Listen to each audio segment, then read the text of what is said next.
All right, well, Christian, let's since last time you've talked, we've had some some big market moves. We've had China breaking out. What has been top of mind for you? What have you been watching?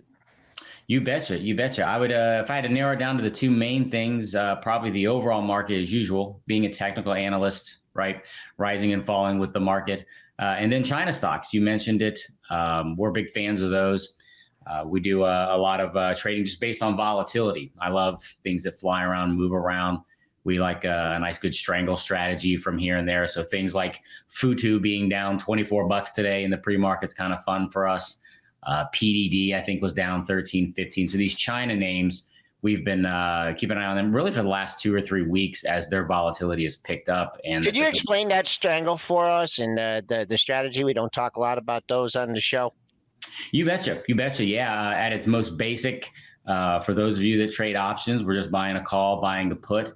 Now I guess you could say, have different variations of that when I'm speaking of it on our calls and our webinars and such, which is sometimes, we're just indecisive. I'm just playing the volatility. So something like Futu is we really latch on to before SMCI split, we latched onto that. These things that can really fly around and you can afford to own both sides and you're not really being directional. You're just saying to yourself, hey, I just think this is going to move big one direction or the other. Now, there are other times we employ a strategy like that where, well, I'm buying calls because I think security A is going to go higher, but I want to hedge myself with some puts on that same security.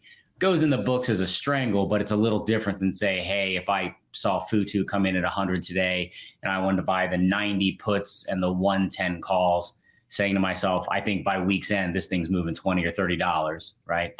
So it's a great little strategy for us, works pretty well, smooths out our equity curve a lot because it's difficult for us to really take some major hits when we're on both sides. So Futu's been fun for us here lately. Yeah, timing of those things is very important because you're buying premium on both sides, right? So you need the timing on those things is impeccable. Yes, you're market neutral, but the timing of these things is very, very important. So what's on your charts? What's hot? What's not? You bet. Well, you take out those China names, and we do like a VST. That one has been in the news the past couple of weeks. So those for us are volatility type plays. But when we look at and by the way, Joel, you're absolutely right. I can't count the number of times I'm on a call and just try to make sure I remind members and students, look, strangles aren't the end and be all. You don't want to employ them every time, all the time, so forth and so on. There's a timing involved. And certainly you got to think about realistically where a security can go and how much you're going to pay, because you got to pay for both sides. So definitely love that you made that point. NVIDIA is something we're watching and we're paying attention to the 130 level. So if we get out of that and we're just looking for something that, hey, we're looking for a breakout, a breakdown. If you go back into the August month, you'll see NVIDIA struggling to get above 130 for like 4 or 5, 6 days in a row. It just couldn't get above it. Yesterday, even in the face of a market drop, NVIDIA went up and challenged that 130 again. When I just looked before I came on the call, it's up there challenging that 130 again. So we're watching NVIDIA for that move above 130, a hold above. We believe that'll be kind of like the release valve that should allow that thing to get moving and run into new highs again. One more thing on the strangle trade. How much time do you give yourself? Because we're talking about the premium and everything. A week, a 2 week, a month. What's your time frame on those? You bet. Again, another great question. And for those that have never traded strangles, these are very, very important things to consider. So, pound for pound as a technical analyst, I really like the shorter term trade. So I like current week, sometimes going into the following week. But even if I do that, I'm putting that trade on later in the week. So I'm really staying really close with this. It's important because if all I'm trying to do is capture a move on NVIDIA here from 130 to that high of 140, if that's all I'm trying to capture, then obviously, and I do want to hedge myself as well in case it comes back down again. Well, the further I go out, sure, higher probability I reach one of these points. However, it's going to cost me a lot more. And I run the risk, as we call it, getting middled, right? What if we just get stuck? So I typically won't put these going out too far because I want those premiums to be lower in relative to the move I'm looking for. So I don't want to spend $20 on a trade. If all I'm trying to do is get to 140 or protect myself in case we fall back to, the 120 area or something like that, I don't want to spend 10, 15, $20 on that trade if that's all I'm trying. Because the logical response would be, yeah, but if I go out multiple months, right. But for me, I think it's much easier for us to look at this chart here of NVIDIA and say to ourselves, if we break through 130, it's easier to answer this question. Where do I think it'll go? Mm-hmm. We'd probably say 135 or 140. I'd be probably saying 140. We can also look at this and get the timing right. Well, how long does it normally take in NVIDIA to make this move? You start going out 2, 3, and 4 months. What you cannot tell me is where that thing should go. And you certainly can't tell me how long it'll take. You're basically guessing, right? Using the information you have to do so. But as a non-investor and as a trader, it's very difficult to answer, if not impossible to answer those questions, which is why I don't want to spend, again, $15, $20 on something I can't answer those two important questions. So I keep it pretty close. Do you puke out the wrong end, or do you just kind of like hold on for, a reversal? Yeah, so what we'll typically do when we get these right, we win on one side, we keep the other side as a lotto.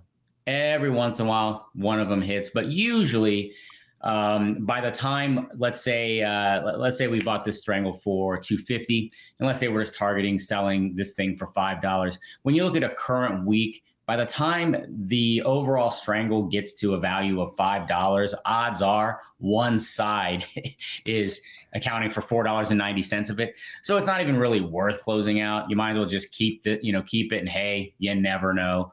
Right? Any number of things can happen. Why close it for a nickel? So that's generally how we will play. Now, if we hit our targets early, like it won't be a surprise if today, for example, I'm keeping a close eye on Futu and PDD. These movers, VST moved, I think, $15 from top to bottom yesterday. These are the ones that volatility really helps. If we can hit our target very quickly and that other leg still has value, then yeah, we'll close it out. And then Christian, outside of, we talked the overall market, some China stocks, some tech stocks. Are there any other sectors that you're, specifically looking at right now? We've had a lot of volatility in like energy. Do you ever dip into those markets, or are you sticking more toward the just overall markets here? I would say that when I know a sector and or sectors are in play, then we will kind of go there. I don't know that I go searching for it. I'm a huge fan of overall market, rising and falling with market, but obviously being aware that, say, for example, tech stocks aren't necessarily the ones in favor right now. You mentioned Home Depot. We had targeted that last week, breaking to new highs and such. So we want to be aware of who's moving. I look at it very somewhat almost agnostic. I don't care what sector you come from, right? I just want either a stock that's nice and volatile or a stock with a great level, a breakout point. Like that NVIDIA we just mentioned. I do think the market overall right now kind of has me a little bit, on one hand, we are where we are, right? Dangerously close to hitting more new highs, or we just recently have. On the flip side, most know that seasonally in an election year, October isn't a thrilling month. S&P putting in a nice rising wedge since the beginning of August, right? If you go back the last 3 years, S&P has been very good about confirming these rising wedges and taking a little bit of a dip. Peculiar to look at the VIX. I think if you go back historically, notice how we just recently hit new highs in the market, but the VIX kept a higher low. Now, that is not an uncommon occurrence when markets are thinking about taking a little bit of a dive, right? So VIX has been climbing and climbing and climbing, even though the market's not. So if you go back to the precursor to, say, 2007, 8, and by the way, I'm not in any way, shape, or form saying we're getting ready to drop 50%. I'm saying when you look at these times where markets have taken some dives, it's not uncommon for the VIX to start kind of showing an elevated fear, so to speak, as markets hit highs. We're seeing momentum weaken as we went up to these last highs. So putting all these together, the market makes us a little bit edgy, a little cautious on that bullish side. But we do think on the other end of it, we should resume a bull market, even if we do take a dip here in October. So rather than sector, to answer your question, I do, yes, focus very heavily on just trying to be on that right side of the market. Christian, general question. Do you switch up your strategies depending on the type of market we're in here as well? Because sometimes momentum strategies are working. Sometimes contrarian strategies are working. Do you take a look at, what's working overall? Like if we're just chopping around, are you maybe not taking as many breakout trades? Or, do you just stick with your strategy and, you're just still finding breakouts even in contrarian markets? Absolutely. So yes, switching it up. So circling back to the idea of the strangle, like typically that is something we want to employ, as Joel mentioned, right? You need to be a little bit picky and choosy when you put this on. If we're in a market where we feel like it's an all aboard market, up or down, then we are just going to simply try to be directional. Hey, let's buy some calls. Let's buy some puts. When we get into these markets that are low volatility, we will tend to take the foot off the gas of the trading, because that tends to create a little bit more problems, at least for our trading strategy. I liken it to when there's no volatility or no movement. Think of the flip side. When there's a lot of volatility, you tend to be moving in a certain direction. So think of that as that raging river, and that if you're just in the right, if you're just in the boat, you're probably going the right direction. But when you have no volatility, it's almost like being in this pond, where sometimes if you're ever watching a pond, this boat's floating to the left, this leaf is floating to the right, these are sitting over here on the shore going nowhere. One little rock or acorn falling out of the sky, right, sends these boats rippling a little bit, but these don't move at all. So in a non-volatile market where there's just no stronger current moving us, that tends to be problematic for a trader doing what we do, which is we do depend on movement and volatility quite often, even if it is directional. So yes, definitely switching up a little bit pending, the environment, the overall market environment that we have.